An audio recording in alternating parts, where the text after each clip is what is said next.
Assalamualaikum warahmatullahi wabarakatuh. Jira jirtu obboleewwan kakaatii fi gaggaarii baga jiraata isiniin jecha ummanni muslimaa baga gammachuun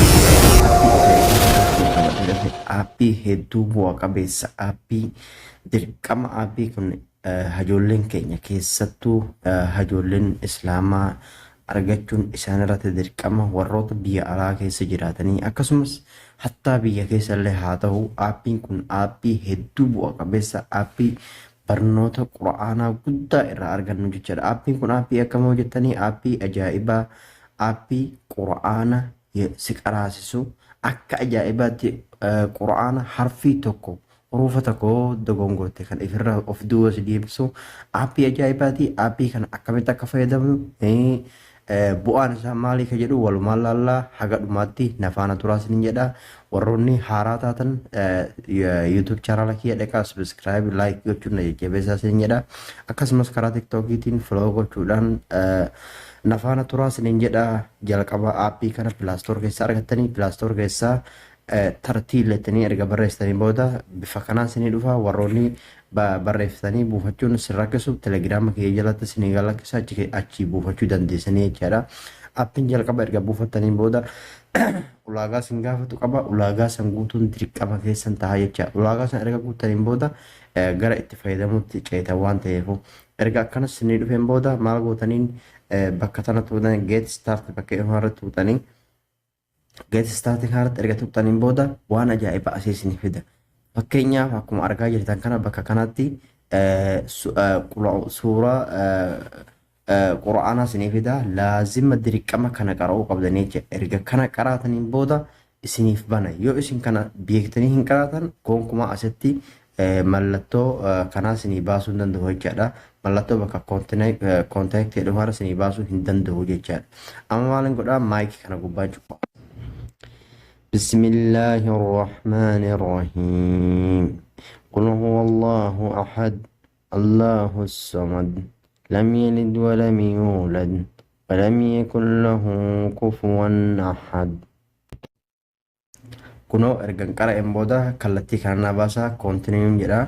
Ergan koontiniyuu jedhe ammas qul huwa Allahu ahad suuraan malatti qara'uuf isin dirqisiisa jechaadha. Maal gootanii akka fakkii ijaataa irratti shaddii qaraatanii jecha. Fakkii ijaataa irra dhohitaniiti asirra dhahaa isiniin jedha. Ergasii maayikii tuqxan. Maayikii tuqxanii qul huwa Allahu ahad qaraatanii jecha.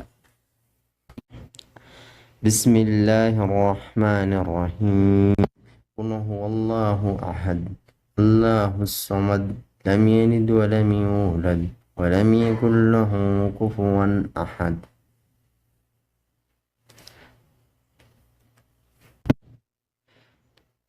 بسم الله الرحمن الرحيم قل هو الله أحد الله الصمد لم يلد ولم يولد ولم يكن له كفوا أحد.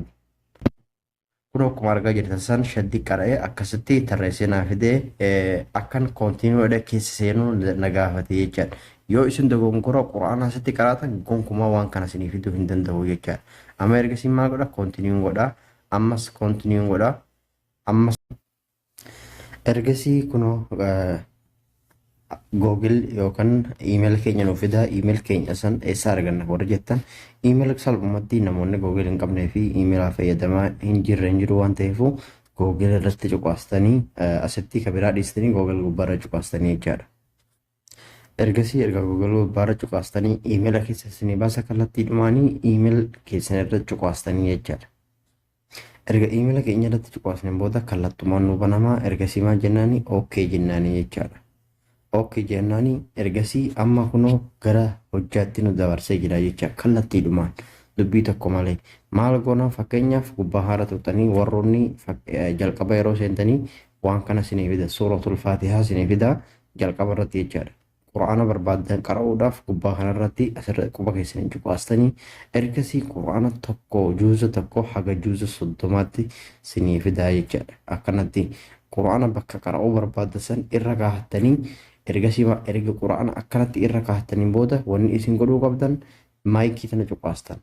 maayikii tana baastanii qaraatan quraana ilaaltaniif qara'uudhaaf jecha ilaaltaniif qara'uudhaaf yoo quraana immoo shaddi qara'uu barbaaddanii osoo hin laalle qara'uu ka barbaaddan taatanii fakkeenyaaf namoonni hedduu erga hafazaniin booda shaddi qara'uu barbaadanii akka quraana osoo ijaan hin laalin jechaadha. Shaddi jechuun osoo ijaan hin laalin maal godhuu qabdaniin bakka tana ta'uudhaan fakkii ijaa tanarra cuqqaastanii jecha fakkii ijaa tanarra cuqqaastaniiti ka fuula keessa irra jiru kan ni cuftanii jecha ergasii maayikii tuqxanii qaraatanii dogongora qabaannaan as keessatti saanduqa argitan kana hundasaa asitti isinii fidaa jechaadha. Asitti isinii fidaa ni sirreeffattanii haala wanni kun hedduu bu'a qabeessa namoota quraana beekaniif quraana hin beekneef barachuu barbaadaniif hedduu takka bu'a qabeessa jechaadha. Akkasumas immoo aappii warroonni inuma gonkumaa quraana qara'uu hin beekne xiqqoodhaan aappii ala aappii amma durallee isin garsiiseen ture aappii qura'aan majii jedhu no aappii kana gabbuufadhaadha. Aappii kana irratti asirra baraa fi asirra baraadha. Aappii kan amma isin agarsiise irratti hafazuu dandeessanii warnoonni gonkumaa hin beekne jecha asirratti baratanii aappii kun ofii qaraa isin qaraasisa. Aappii kana buufattanii wanni qura'aan majii buufattaniiti aappii tartiil jedhu kanarratti hafazuu dandeessan salphumatti osoo huruufa tokko hin dogongorinii jechaadha. Barnoonni kiyya har'aa kana fakkaataa laayik sheer gochuun sheer godhaame rabbiin harka keessan barakaata seeneeku akkasumas laayik sabiskiraayib gochuudhaan na jajjabeessa sheer godhaan namoota hedduu biraan akka geessan sheer gochuun hedduu bu'a qabeessa wanti kun khayrii waan ta'eefu namni waan sharriitu sheer godhaa oolaa waan kana sheer godhaa wal fayyadaa hajoolleen waa kana irraa habarattu namni amantii ofii takka namni amantii ofii hin beekne tokko nama waa tokko bu'aa hin qabne waan ta'eefu namni waa keessaafu manni islaamaa quraana barachuu isarratti dirqama waan ta'eefu barnoonni haalaan barbaachisaadha. Laayik sheer gochuudhaan namoota biraan akka geessan abdiisin irraa qaba. Haga barnoota dhufuu walitti deemnutti nagaa naa tura dogongora jiraannaan koomentii jala naa barreessaa.